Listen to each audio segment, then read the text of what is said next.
چلتے جناب میں علماء کے حوالے سے کچھ کہنا چاہتا ہوں۔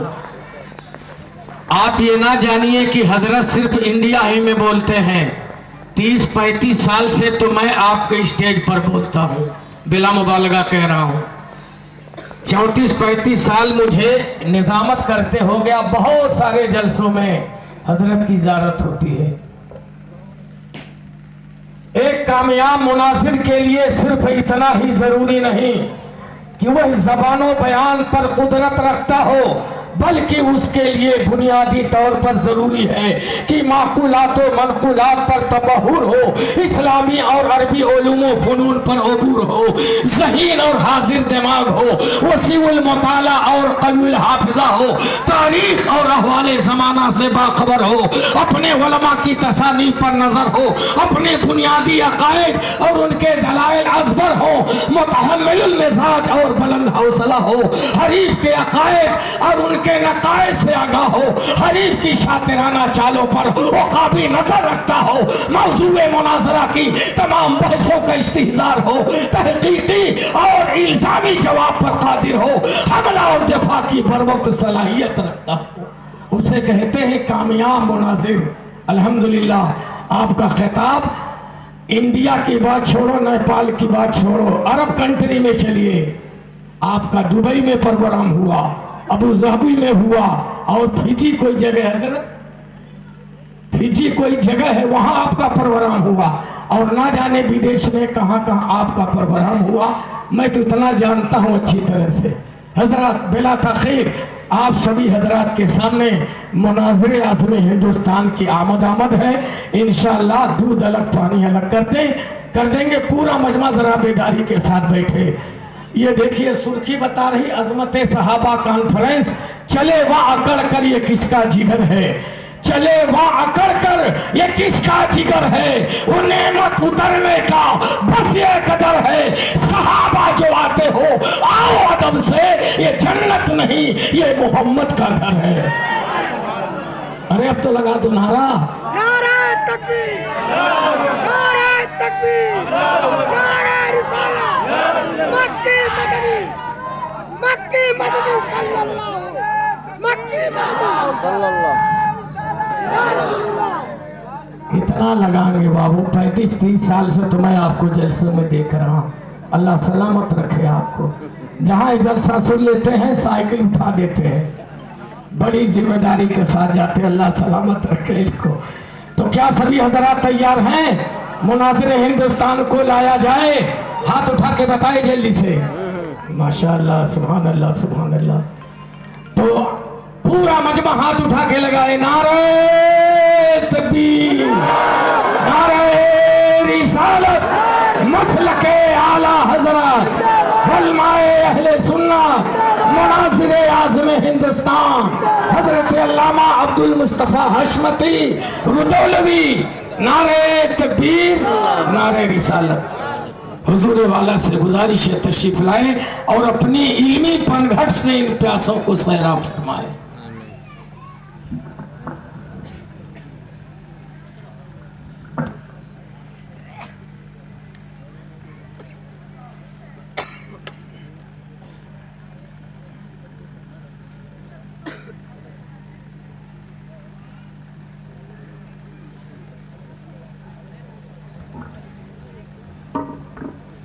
ممبر نور پہ تشریف فرما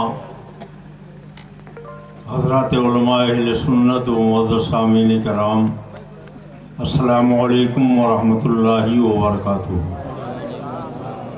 الحمدللہ وکفا والصلاة والسلام علی عبادہ الذین اصطفیٰ، اما بعد فاعوذ باللہ من الشیطان الرجیم، بسم اللہ الرحمن الرحیم۔